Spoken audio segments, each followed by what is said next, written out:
NASCAR just wrapped up its first race on a road course for the season. They went to COTA for the second time ever, the first time in the dry. What did COTA bring this year that it didn't last year? Let's talk about the finish, fair or foul, and I'll give my thoughts on the race.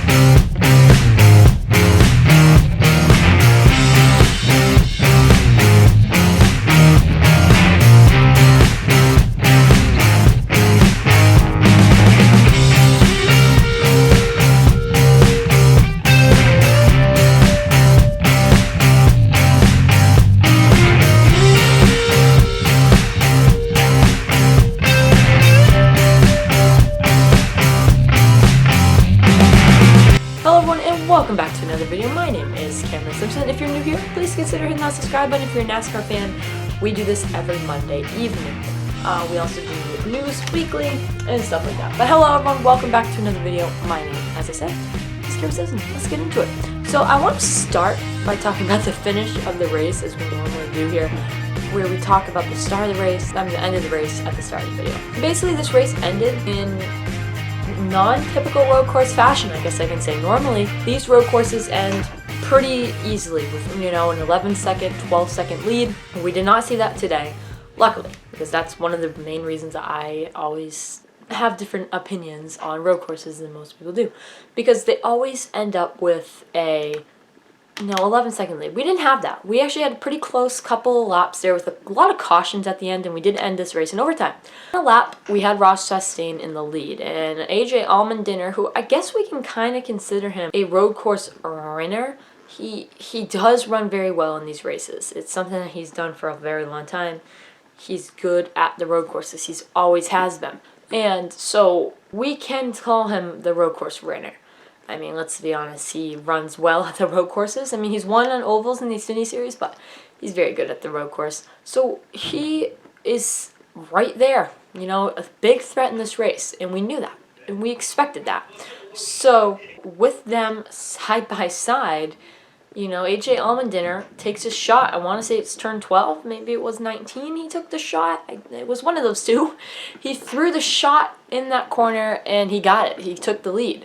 And just like that, Ross Chastain goes in and rides it in one of the next corners. Gets right alongside the one car. He kind of sends him up in the corner. Bump and run. Not bump and run, I'm sorry. He gets right aside the 19 car. And then all of a sudden the 48 car comes into the picture. And then we're all like, oh, wow, the 48's now here. Alex Bowman to the lead. Then all of a sudden the one car does turn the 16 of AJ Allmendinger. So, yes, there's where the controversy comes in, and you can say fair, you can say foul, but really it's where, I think, if you're AJ Allmendinger. He said in his post-race interview, if Ross Chastain is willing to live with spinning somebody for the race, he is. If that's what he wants to do, if he's willing to do that, that's what he wants to do.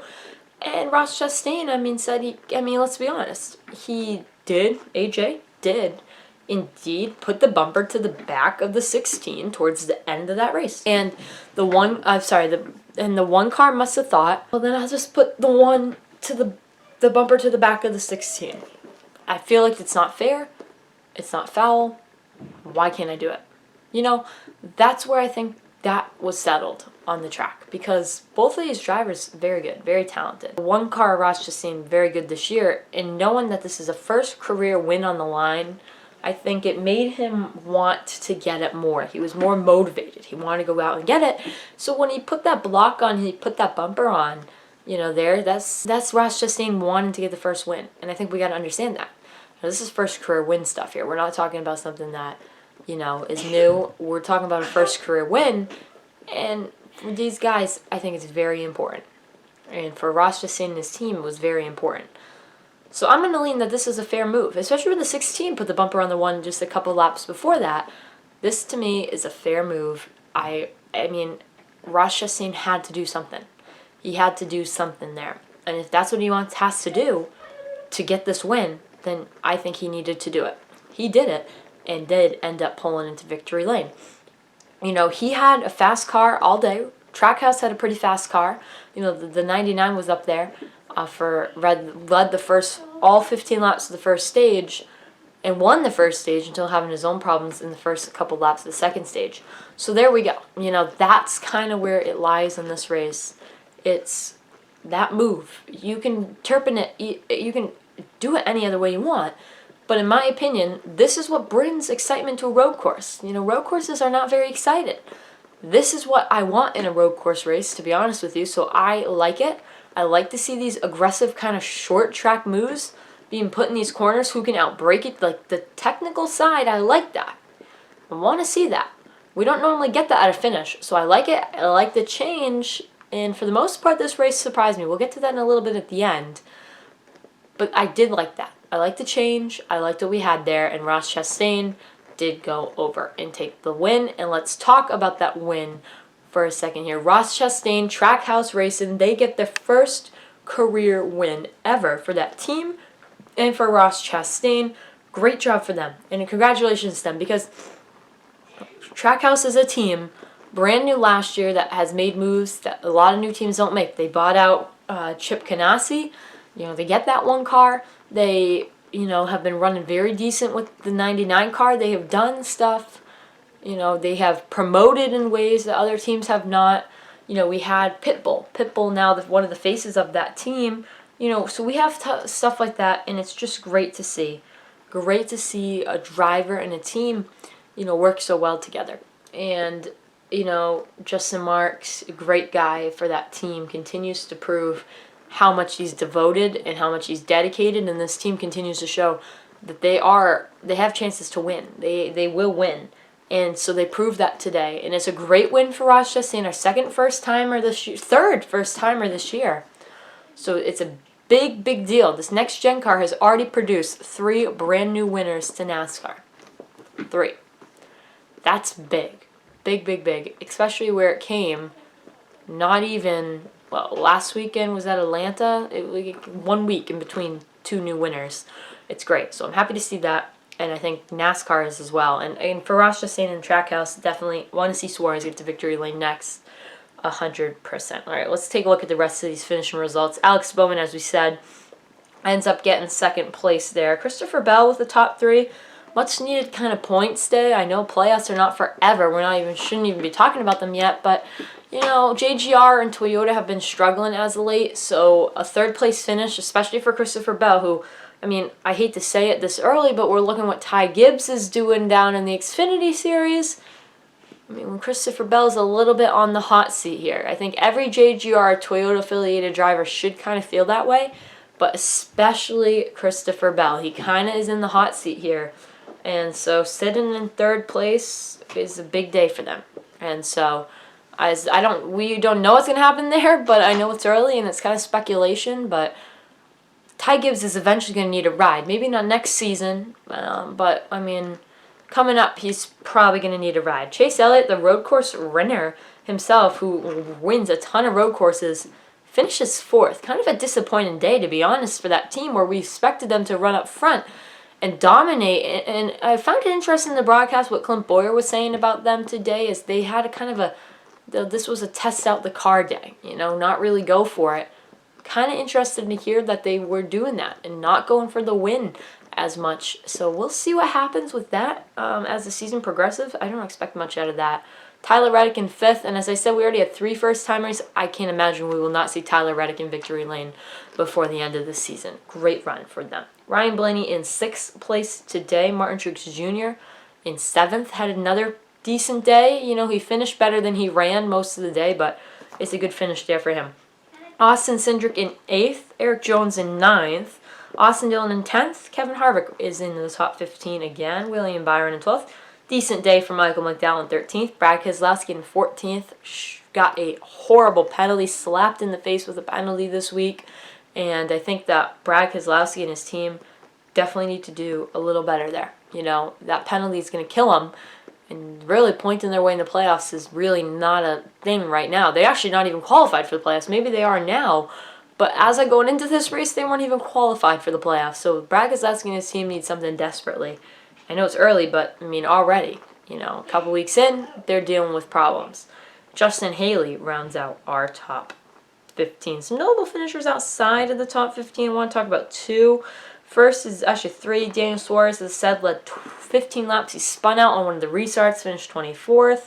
Kyle Larson had a rough day in 29th. Kyle Busch spun out on one of the last laps. He was running decent in 5th. He ends up finishing 28th with that spin out. Really rough go of it there. Kurt as well finished back there. And AJ Allmendinger ends up going 33rd after his spin. So that is that. All right, those are your results. I want to talk a little bit quickly about the racing overall today. It's no secret I do not like road courses. If you look back at all the road course review videos, they probably are a little negative. Road courses are not what I like. And it's not road courses itself, it's the amount we have on the schedule. And when you have that much, it kind of gets old and old and old. And today, there's problems with this. And the biggest problem I find with road course racing is the amount of time they go on for. This race kicked off at, 3:30? It didn't end until around 7:30. That is a long race. 3:30 to 4:30, 4:30 to 5:30, 5:30 to 6:30, 6:30 to 7:30. That's a 4-hour race. When you look at that, that's huge. That's a long time. That dragged on, especially at the end. That race really dragged on. We were looking at cautions, and cautions take forever at these racetracks. You throw one caution at a road course, and it's going to take twice the amount of time, especially at COTA. It's a 3-mile road course. It's going to take twice the amount of time for them to clean off the track. It takes forever out there when they try to do that. And it's a pain. There's nothing NASCAR can do except potentially change the caution system at road courses. I think that would be very good. I think they should do that. Let's change it up. Let's do something with that. Let's change up the caution systems. Keep the stages. I know a lot of people say, let's get rid of stages at road courses. I'm not against that. Fuel mileage races are always fun, and we could have those at road courses. I'm not against throwing out the stages. I wouldn't if I was a NASCAR executive. I would not just throw out, stage 1, stage 2. I just wouldn't do that. What I would end up doing is, I like it the way it is. If you want stage points, you're going to have to risk maybe not winning the race. If you want to go for the win, then you got to pit and play strategy. And it ended up being not really as big of a deal as it has in some races, like Sonoma, always comes into play there. So it didn't end up being as big of a deal as it was in past races, but definitely something to keep an eye on. What NASCAR will do with the format. I'm not against them changing it, especially the yellows. I think we need to go change the yellows. It wasn't anything really bad today. Just in road courses in general, the yellows always are a pain. But one thing I really liked about this track, and this is one of the well-formatted road courses. Yeah, I said it. This is a well-formatted road course. Because you go uphill at the start, it has very interesting corners, and it provides for decent racing. I will not lie. The racing was not very bad today. It was not horrible. It wasn't great. It wasn't horrible, and it was closer to the road course product that I have wished to see. Where it's very close, every move counts, and if you mess up, you're done. That's the road course I want to see. We saw that at the end. We saw that towards the end of stage 2, kind of in stage 2. And we saw it for the start of stage 3, and we saw it in every single restart. When they went 10, 5, 6, 7, 8 wide through corner 1, not 8 people are going to fit through corner 1. So that was great. Turn 12, those heavy braking zones, we got up to 5th gear in one part of the track, I believe. So that's great to see. I like to see that out here on this racetrack, but there's problems with that, It was closer to the product I want to see out of a NASCAR road course event. It was closer to the product. We have 6 road courses on the schedule. This first one always has looked at better. It was not a bad product today. I liked it. I will not say I didn't. So I will today, on the hit the gas or hit the brakes meter, I will hit the gas on this race. It was a decent product. It was a decent race. I like COTA. Let's keep it around. Maybe cut a couple other road courses, but let's keep COTA. I like the facility. It's great for NASCAR. They brought in 50,000 fans, I believe. I think that's more than Texas can hold with a full amount of people. So, not more than Texas. Did I say Texas? More than Phoenix can hold with a full amount of people. So there you go on that, you know. And I don't support Phoenix being the championship race really either anymore after the racing I saw. But that's a story for another time. Anyway, thank you guys so much for watching. I'm hitting the gas. I'm giving it a B. A B. We'll give it a B. A solid race. It was not too disappointed. I was thinking worse. I got better. And that's always what we like to see. Have a great day, everyone. I'll see you Friday. Or maybe later in this week if something breaks. We'll see. Bye.